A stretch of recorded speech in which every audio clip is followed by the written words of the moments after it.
Halo guys, apa kabar? Bersama gue lagi dengan Terry di channel sini. Gue hari ini mau coba ngulas si kereta tipe Prime semaksimal mungkin ya. Semua fiturnya mau gue coba ini. Oke, ini penampakan tipe Prime warna merah ya, two tone color. Nah, di sampingnya ini ada tipe Trend. Sama nih tipe Trend. Kalau dilihat dari penampakan samping ya. Yang ini two tone color. Nah, ini bedanya nih. Hitam, ini senada di atasnya. Inilah perbedaannya. Tapi secara keseluruhan di samping nggak terlalu jauh beda, kecuali dia punya si body kitnya nih dan lampunya. Ini tampak depan tipe Trend dan tipe Prime. Lampunya dia begini, bagi dua. Kalau yang tipe Prime dan tipe Style dia seperti ini. Cuman bedanya di body kit. Ini nggak ada body kit, dia ada body kit, lampu. Nah, ini kalau terang nih terekspos nih, kalau dia nggak senada. Bedanya itu aja untuk bagian eksterior. Oke, ini tipe Prime nya, body kitnya, lampunya seperti ini. Ini DRL nya akan ada di sini. Kalau menyala dia kelihatan. Lalu sensor depan nggak ada ya, karena dia nggak pakai sensor depan. Nah, ini grillnya, dia warnanya seperti ini, bukan seperti chrome yang punya di Trend. Dia warna senada dengan grillnya. Ini penampakan samping dari tipe Prime. Mulai dari penampakan, oke, roda dulu deh ya. Rodanya ini sama semua sebenarnya. Untuk ukurannya, ringnya 17, kembangnya sama semua sampai ke tipe Trend. Kecuali tipe aktif dia masih alloy. Tapi di rodanya ini tipe yang Prime dan tipe Style itu dia punya tekanan sensor tekanan itu dia tekanan tinggi ya. Jadi turun beberapa bar itu nanti bisa kelihatan di klasternya dia. Nah, ini ada body kit. Dan untuk tampilan lainnya selain two tone color ini sama nih. Dia sudah chrome dengan tombol buka pintu di sini. Ini tampilan belakangnya. Seperti biasa, Prime tuh punya body kit, ini yang paling membedakan ya.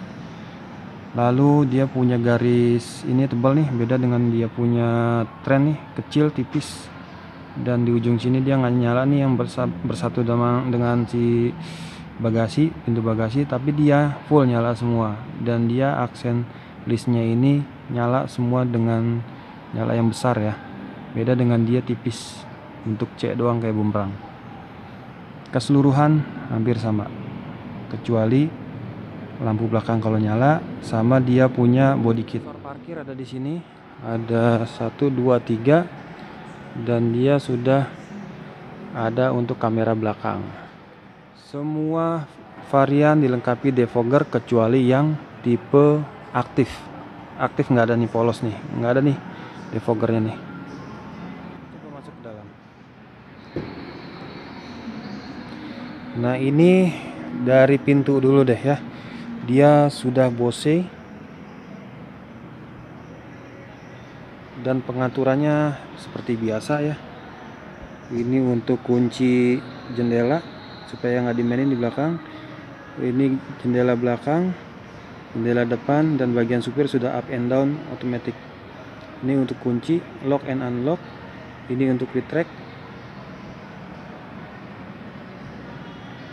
Ini untuk retract kanan atau yang kiri. Pengaturannya untuk pengaturan di sini kacanya. Posisinya dia masih manual, tapi ini sudah bisa naik dengan cara dipompa seperti ini atau turun. Dan dia punya kursi ini sudah kulit ya. Ada ventilasinya, dinyalakan dari tombol yang sini, bawah dan samping. Pengaturan pada setir nih. Di sebelah kanan itu ada nih menu, nanti yang ada di cluster. Kita coba nyalakan.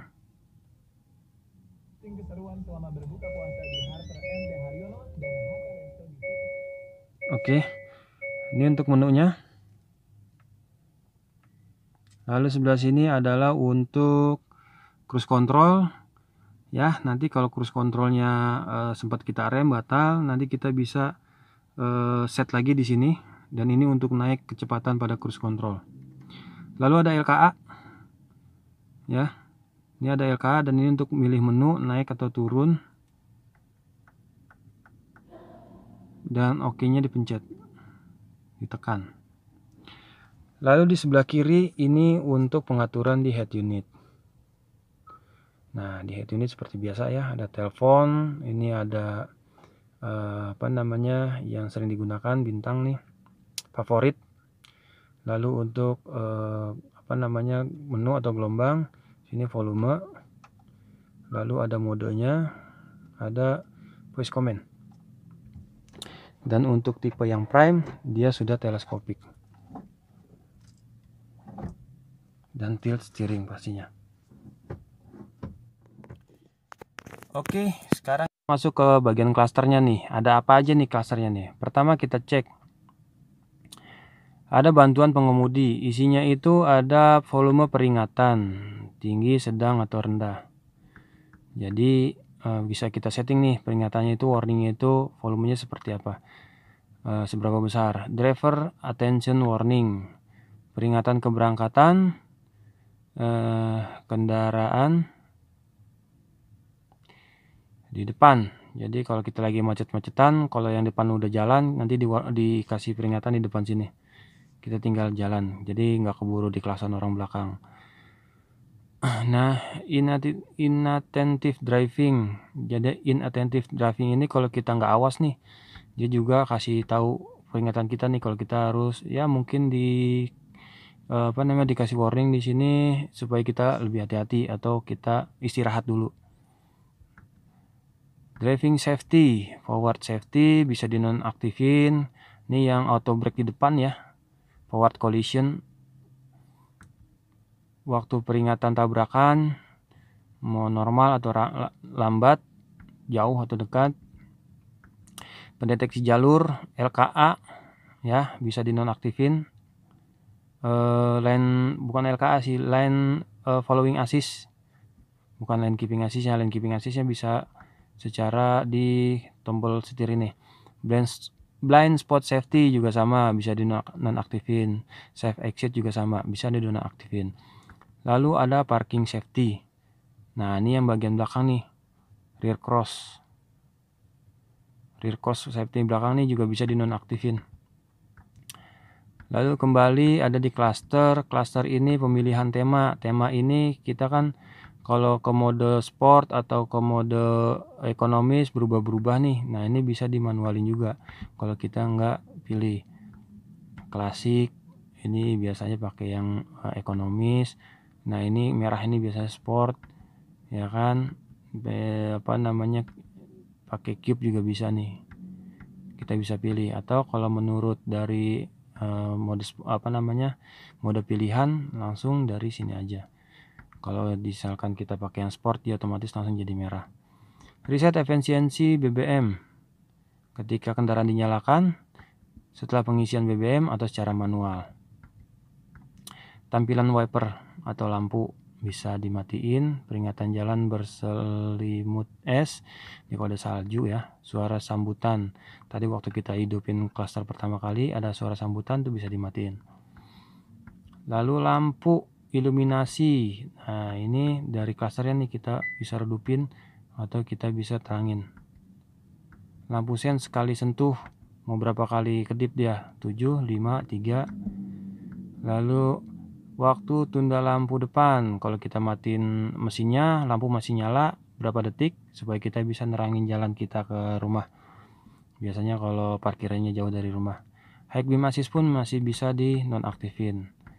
Kembali ke pintu, kunci otomatis waktu pindah gigi saat mulai berjalan atau dinonaktifin. Bisa buka kunci otomatis menyala saat pindah ke P, kebuka jadi pintunya, atau kendaraan mati kebuka atau dinonaktifin di manual. Remote window control, nah jendela di sebelah driver ini bisa dibuka dari remote control, itu bisa dimatiin juga. Kenyamanan dari rear occupant alert bisa dinonaktifin, interval service bisa di setting, intervalnya berapa kilometer, 15.000 ya kalau ini ya, kalau kereta. Welcome mirror, kalau kita deketin pakai kunci, mobil ini dalam keadaan terkunci, lalu si spionnya akan ngebuka. Sistem pengisian daya nirkabel, ini juga bisa nonaktifin nih untuk si wireless charging.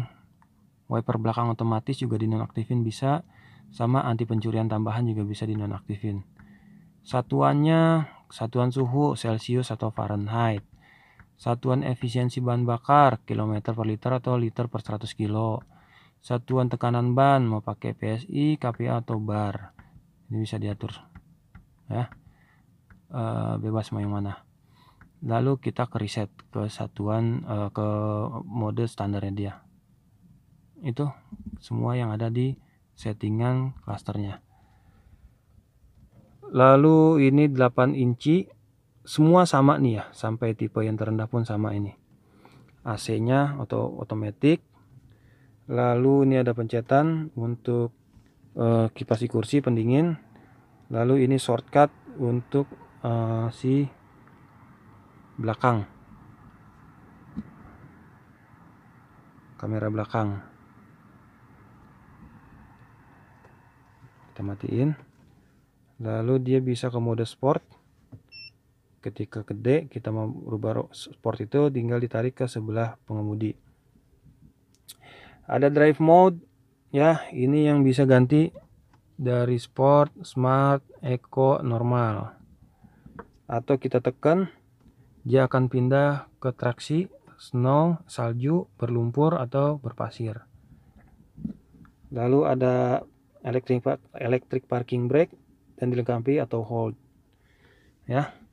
Lalu ke atas, nah ini anti pencurian nih. Lalu ada tombol blueling SOS. Nah ini untuk buka si sunroof. Kalau kita pencet lagi baru kebuka atasnya. Ini sunroof ya, bukan panoramik aja ya. Ini setelannya kita bisa berhenti di mana aja nih. Segini atau tambah lagi segini. Nah, ini tergantung kita mainin di sininya. Lampunya sudah putih, tipe tertinggi. Lalu ke bagian glove box ada putarannya di sini. Kita nggak ada lampu ya, jadi bisa buat pendingin glove boxnya. Untuk bagian depan keseluruhan itu aja sih. Kalau untuk yang kayak kotak ini nih sensor nih untuk LKA nih, sensor depan, forward collision, LKA semua sensornya dari sini. Oke guys, kita coba. Oh ya, untuk tipe prime ini ada garis biru gini ya, lampu ini. Tipe prime dan tipe style ada dia sampai ke ujung sini. Nah, senada dengan yang ada di sini tempat taruh minuman ya. Di sini ada wireless charging, sini ada power outlet. Nggak kelihatan sih. Nah ini tadi gue udah di belakang nih. Tadi bangku depan ini menurut dari settingan gue ya tinggi 174. Nah gue di belakang tinggi 174 juga, masih banyak nih selisihnya.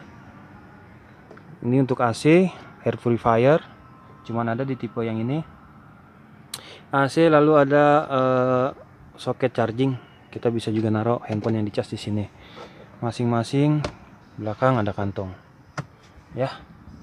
Ini penampakan di bangku belakang. Ini untuk bagasi belakangnya ya, cukup luas. Di belakang ada subwoofer untuk tipe prime dan tipe style, karena masih Bose ya, 8 speaker termasuk sama 7 plus 1 subwoofer. Di sini ada power outlet, lampunya di sebelah kiri. Lalu di bawah sini ada cadangan, ban cadangan di bawah sini. Di sini ada kelengkapan lainnya seperti dongkrak, kunci-kunci ban, situ ada. ya guys, dan dia masih belum power tailgate. Karena apa? Ini ringan guys. Yang pakai power tailgate itu yang pintunya besar-besar. Kalau ada mobil yang punya bagasi belakang ringan pakai power tailgate sih, itu biar harganya naik aja kali. Karena ini udah ada hidrolik dan dia ringan, jadi nggak perlu power tailgate ya, jangan manja. Oke, itu dari tipe Prime yang bisa gua ulas secara singkat ya. Mungkin nanti untuk fitur, oh ya, fitur-fiturnya kan gue udah pernah ulas di ADAS, di video yang lain di di video yang lain di channel gue ini ya. Oke, terima kasih yang udah nonton sampai akhir. Itulah kereta tipe Prime. Terima kasih. Assalamualaikum warahmatullahi wabarakatuh.